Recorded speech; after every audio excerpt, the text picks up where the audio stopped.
Aku pernah berpikir bahwa cinta itu sederhana, seperti air sungai yang mengalir tenang di kampung halaman kami di pinggiran Jakarta. Tapi hari itu, saat undangan pernikahan mewah adikku tiba di tanganku, segalanya hancur berkeping-keping. Aku tidak ingin datang, tidak ingin melihatnya berjalan di altar dengan pria yang dipilih ayah, karena aku tahu rahasia yang menggerogoti hatiku sendiri. Aku gay, dan cinta yang kumiliki untuk seorang pria membuatku tak sanggup berpura-pura lagi. Nama saya Ardi, anak sulung dalam keluarga kaya yang menguasai bisnis properti di ibu kota. Sejak kecil, aku dibentuk untuk menjadi penerus sempurna, pintar, tampan dan patuh. Adikku, Rina, adalah putri kesayangan yang selalu manja dan bebas. Pernikahannya dengan anak konglomerat lain direncanakan megah, di hotel bintang 5 dengan ratusan tamu, pesta yang akan jadi pembicaraan di kalangan elit Jakarta. Tapi bagiku itu seperti neraka. Bagaimana aku bisa tersenyum di sana, sementara hatiku terbelah oleh rasa yang tak pernah kungkap. Semua bermula 2 tahun lalu saat aku bertemu Rea di universitas. Dia mahasiswa seni, berasal dari keluarga sederhana di Bandung dengan senyum yang membuat dunia terasa lebih cerah. Kami berteman dulu, berbagi cerita malam-malam di kosan, bicara tentang mimpi dan ketakutan. Perlahan, persahabatan itu berubah jadi sesuatu yang lebih dalam. Saat pertama kali kami berciuman di balkon kosan saat hujan deras mengguyur Jakarta, aku merasa hidup benar-benar dimulai. Tapi aku juga tahu ini berbahaya. Di keluargaku, di masyarakat kami, cinta seperti ini adalah aib besar, dosa yang tak termakan. Aku menyembunyikannya rapat-rapat. Rea mengerti, dia sabar, meski sering kali matanya memelas saat aku menolak bertemu di tempat umum. Ardi, kapan kita bisa bebas? Tanyanya suatu malam, suaranya gemetar. Aku hanya bisa memeluknya diam-diam, hati terasa sesak. Dalam hati aku bertanya-tanya, apakah aku egois karena mempertahankan ini? Apakah aku harus menyerah, menikah dengan wanita yang dipilih ayah, demi warisan keluarga yang besar? Bisnis kami bernilai miliaran, dan ayah selalu bilang, keluarga ini harus kuat, Ardi. Kau adalah harapan kami. Tapi saat undangan pernikahan Rina datang, sesuatu di dalamku pecah. Rina menelepon, suaranya ceria. Kak, kamu harus datang ya. Ini pesta terbesar seumur hidupku. Aku diam saja, tangan gemetar memegang undangan berlapis emas itu. Bagaimana aku bisa datang, melihat simbol pernikahan sempurna yang sebenarnya penuh kepura-puraan? Aku membayangkan diri sendiri di sana, tersenyum paksa sambil Rea menunggu di kosan, sendirian. Rasa bersalah menyergap, aku takut kehilangan Rea, tapi juga takut kehilangan keluarga. Malam itu aku bertengkar hebat dengan diri sendiri. Di cermin, aku melihat wajah yang lelah, mata yang selalu menyembunyikan rahasia. Kau pengecut, bisik suara dalam hati. Kau biarkan Rina bahagia dengan pernikahan mewahnya, tapi kau sendiri tak berani hidup jujur. Aku hampir menelepon Rea, ingin curhat semua, tapi takut. Di Indonesia ini, cinta kami seperti bayangan selalu disembunyikan dari cahaya. Aku ingat berita-berita tentang Raya, tentang penolakan masyarakat, tentang keluarga yang mengucilkan anaknya sendiri. Apakah nasibku akan seperti itu? Akhirnya, aku memutuskan tidak datang. Aku kirim pesan pada Rina, Ma, ada urusan mendadak. Bohong besar. Sebenarnya, aku menghabiskan hari itu dengan Rea, berpelukan di kamarnya, menangis pelan. Aku tak sanggup pura-pura lagi, kataku padanya. Rea memelukku erat, aku paham, Ardi. Kita akan lewati ini bersama. Tapi dalam hati aku tahu ini baru awal dari badai yang lebih besar. Keluarga pasti curiga, ayah pasti marah. Dan pernikahan mewah Rina akan berlangsung tanpa aku, anak sulung yang seharusnya bangga di sana. Hari pernikahan tiba. Aku matikan ponsel, tak ingin melihat oto-oto yang pasti beredar di grup keluarga. Rea mencoba menghiburku, kami jalan-jalan di taman kecil dekat rumahnya, bicara tentang masa depan yang samar. Mungkin suatu hari kita bisa pindah ke tempat yang lebih terbuka, katanya mimpi-mimpi. Aku tersenyum pahit. Di mana tempat itu di Indonesia ini? Cinta kami terasa seperti mimpi yang rapuh, siap pecah kapan saja. Tapi yang tak kuduga, sore itu, telepon dari rumah berdering. Suara ibu gemetar. Ardi, ayahmu sakit parah. Dia minta kamu pulang sekarang. Jantungku berdegup kencang. Apakah ini hukuman atas keputusanku? Aku buru-buru berpamitan pada Rea, naik mobil menuju rumah besar kami di kawasan elite Jakarta Selatan. Dalam perjalanan, pikiran berputar liar, apa yang akan terjadi selanjutnya. Rahasiaku masih aman, tapi hati ini sudah tak kuat lagi menahan beban. Saat aku tiba di rumah sakit swasta tempat ayah dirawat, suasana sudah tegang. Rina, masih mengenakan gaun pengantin yang indah meski sudah malam, menangis di pelukan ibu. Pernikahan mewahnya baru saja usai, tapi kegembiraan itu lenyap digantikan kecemasan. Kak Ardi, ayah colapse pas resepsi, katanya lirih. Aku memeluknya, rasa bersalah menyergap lagi. Aku tidak ada di sana saat dia paling membutuhkanku. Dokter bilang ayah serangan jantung, tapi stabil untuk sementara. Kami bergantian menunggu di ruang IP. Malam itu ayah sadar sebentar, matanya mencari aku. Ardi, kenapa kamu tidak datang? Tanyanya lemah. Aku diam, tak bisa jawab. Dalam hati aku berperang, apakah saatnya mengaku? Tapi melihat wajahnya yang pucat, aku urungkan. Ma, iya. Urusan bisnis mendadak, bohongku lagi. Beberapa hari berikutnya, ayah membaik perlahan. Tapi dia sering memanggilku sendirian.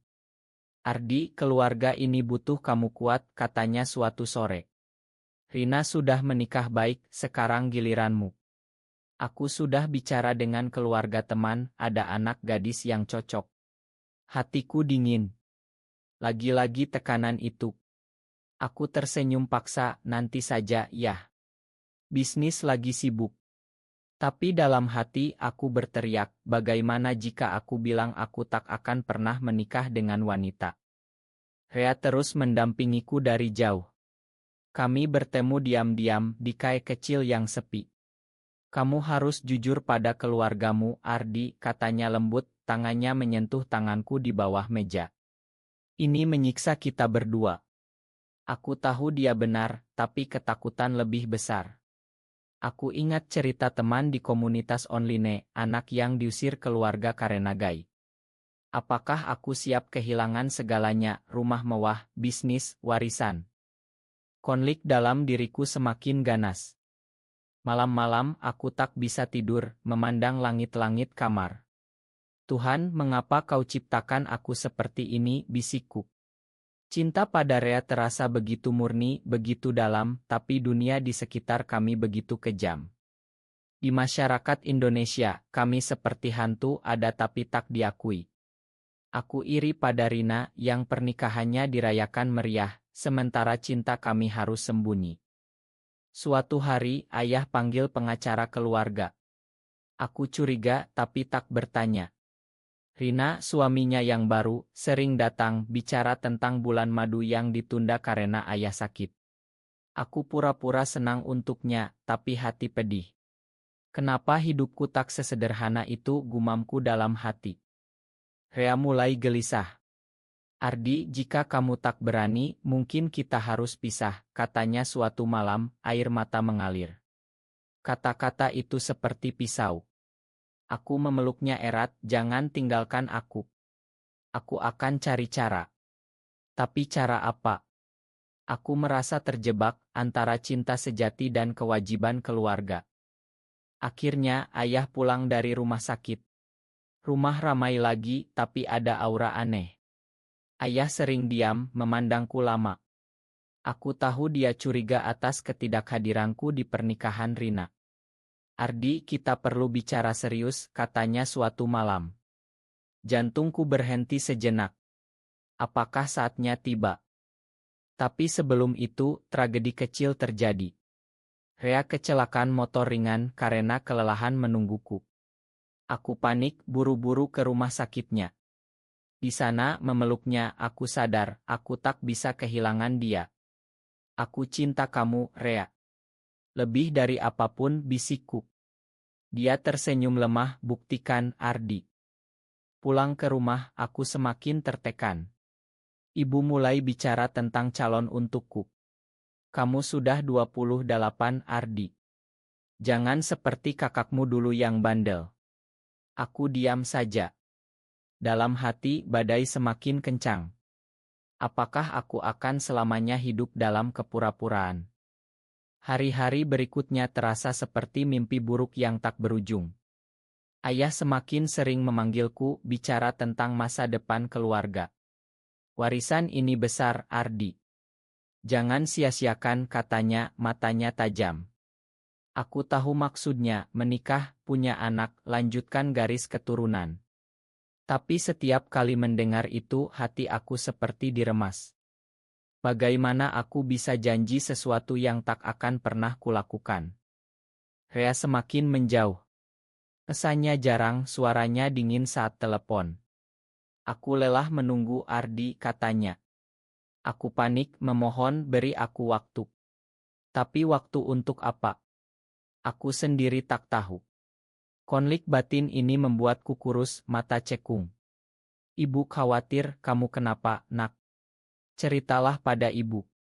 Aku hampir saja mengaku, tapi kata-kata tertahan di tenggorokan. Suatu malam, aku tak tahan lagi. Aku hubungi Rea, ajak bertemu di tempat biasa. Di sana, di bawah lampu redup, aku menangis. Aku tak bisa tanpa kamu, kataku. Kami berpelukan lama, tapi ada rasa pahit. Kamu harus pilih, Ardi. Keluarga atau aku, katanya tegas. Kata-kata itu menusuk dalam. Pilih. Seperti memotong bagian dari diriku sendiri. Keesokan harinya, ayah umumkan rapat keluarga. Pengacara datang membawa dokumen tebal. Ini wasiat terbaru, kata ayah lemah. Semua duduk tegang, aku, Rina dan suaminya, ibu. Ayah mulai bicara, suaranya serak. Aku tahu keluarga ini penuh rahasia. Tapi aku ingin yang terbaik. Hatiku berdegup kencang. Apakah ayah tahu? Tapi ayah lanjutkan tentang bisnis, pembagian saham. Aku dapat bagian terbesar, tapi dengan syarat, menikah dalam 2 tahun, punya keturunan. Jika tidak, bagianku dikurangi, diberikan ke yayasan amal. Rina terkejut, yah, kenapa begitu? Ayah diam saja. Aku merasa dunia runtuh. Ini seperti ultimatum. Dalam hati aku marah, kenapa ayah paksa aku hidup bohong. Tapi juga takut, kehilangan warisan berarti kehilangan segalanya, termasuk kemampuan bantu Rea mimpi kuliah lanjut. Malam itu aku sendirian di kamar, menangis. Ini tidak adil, bisikku. Aku bayangkan hidup tanpa Rea, kosong tapi aman. Atau dengan Rea, bahagia tapi miskin dan dikucilkan. Pilihan yang menyiksa. Rea telepon, aku dengar dari temanmu. Wasiat itu. Makan aku egois, tapi aku tak bisa tunggu selamanya. Aku nangis lagi. Aku akan lawan Rea. Entah bagaimana. Tapi bagaimana? Aku mulai cari info tentang hak waris, tapi di Indonesia, wasiat ayah sulit digugat. Aku merasa terpojok. Rina datang, Kak, ayah khawatir kamu tak bahagia sendirian. Aku tersenyum pahit. Bahagia. Dengan pernikahan paksa. Konflik memuncak saat ayah sakit lagi. Di rumah sakit, dia pegang tanganku. Ardi, aku tahu kamu beda. Tapi keluarga ini butuh penerus. Matanya basah. Apakah dia tahu? Aku gemetar, hampir mengaku. Tapi tak bisa. Rea putuskan pisah sementara. Aku perlu ruang, Ardi. Hatiku hancur. Sendirian aku rasakan betapa dalam cintaku padanya. Tapi juga betapa kuat ikatanku pada keluarga. Kehampaan menyelimuti hari-hariku setelah Rea menjauh. Aku seperti mayat hidup berjalan di rumah besar yang terasa dingin. Bisnis ku jalankan mekanis, senyum ku jual pada mitra, tapi hati mati. Rina sering datang coba hibur. Kak, cari pacar dong. Biar seperti aku bahagia. Kata-katanya seperti garam pada luka. Ayah semakin lemah, sering bed rest wasiat itu menggantung seperti pedang. Aku mulai berpikir gila, mungkin pura-pura menikah, lalu cerai nanti. Tapi itu bohong lagi dan Rea tak akan terima. Suatu hari aku temui teman di komunitas underground Jakarta.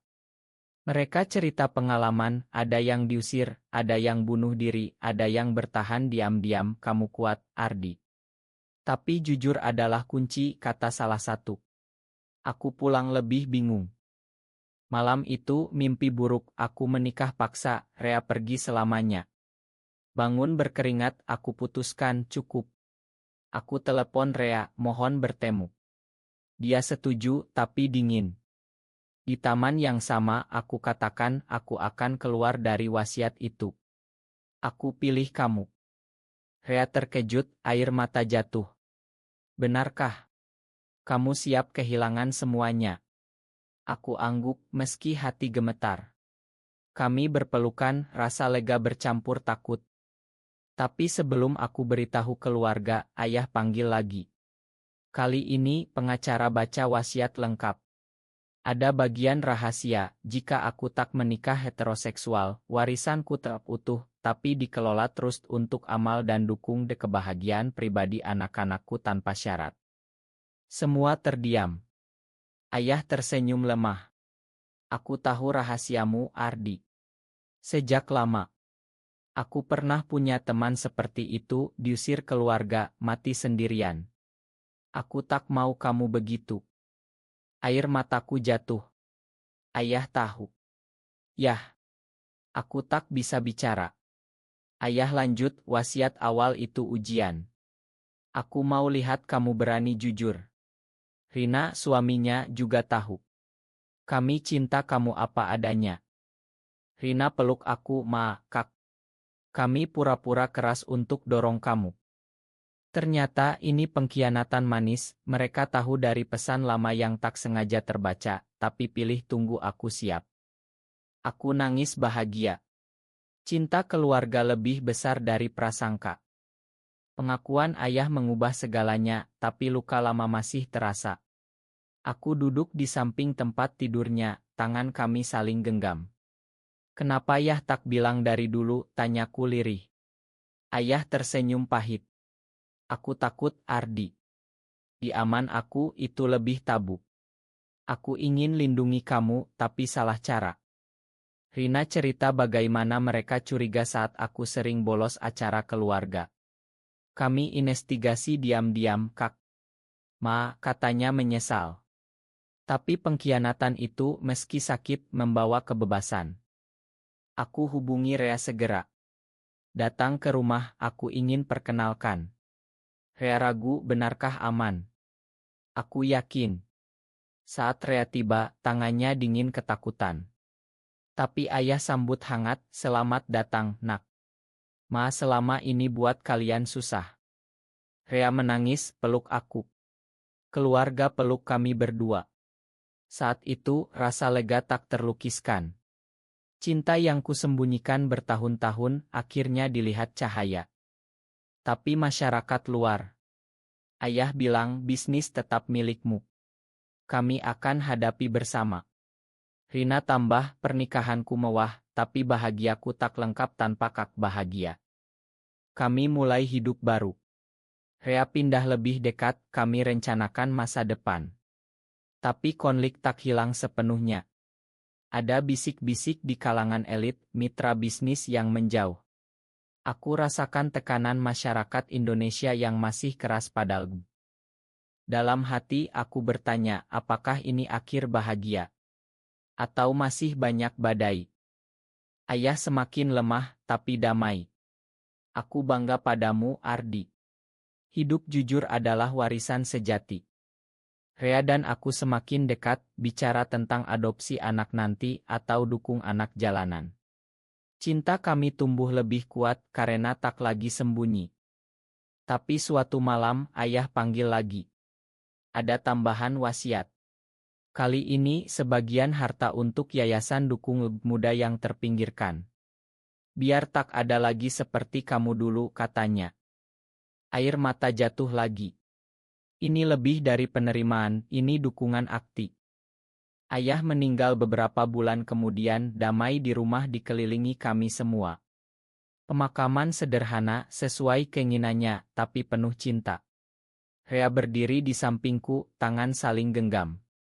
Rina peluk ibu, kami semua kuat bersama.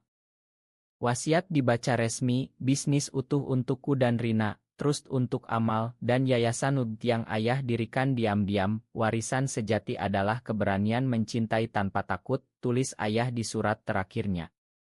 Masyarakat bereaksi beragam. Ada yang menjauh, tapi banyak yang dukung, terutama generasi muda. Yayasan itu berkembang, bantu banyak anak muda seperti aku dulu, yang takut, yang tersembunyi, yang hampir putus asa. Rea dan aku hidup terbuka sekarang. Kami tinggal bersama di rumah baru, sederhana tapi penuh kehangatan. Cinta kami yang dulu rapuh, kini kokoh seperti pohon beringin. Kami sering kunjungi makam ayah, cerita tentang hari-hari kami. Rina punya anak, kami jadi paman yang sayang. Keluarga kami jadi contoh, cinta tak mengenal bentuk, asal tulus dan saling menghormati. Di Indonesia yang masih berjuang dengan isu ini, kisah kami seperti cahaya kecil. Banyak yang hubungi yayasan, cerita serupa, cari dukungan. Kami bantu sebisa mungkin, ingat betapa ayah ubah segalanya dengan wasiat bijaknya. Kini saat malam sunyi, aku peluk Rea, bisik, terima kasih telah bertahan. Dia balas, terima kasih telah memilih aku. Hidup tak sempurna, masih ada prasangka, tapi kami bahagia. Warisan ayah bukan harta, tapi kebebasan mencintai. Dan itu lebih berharga dari pernikahan mewah manapun. Cinta akhirnya menang.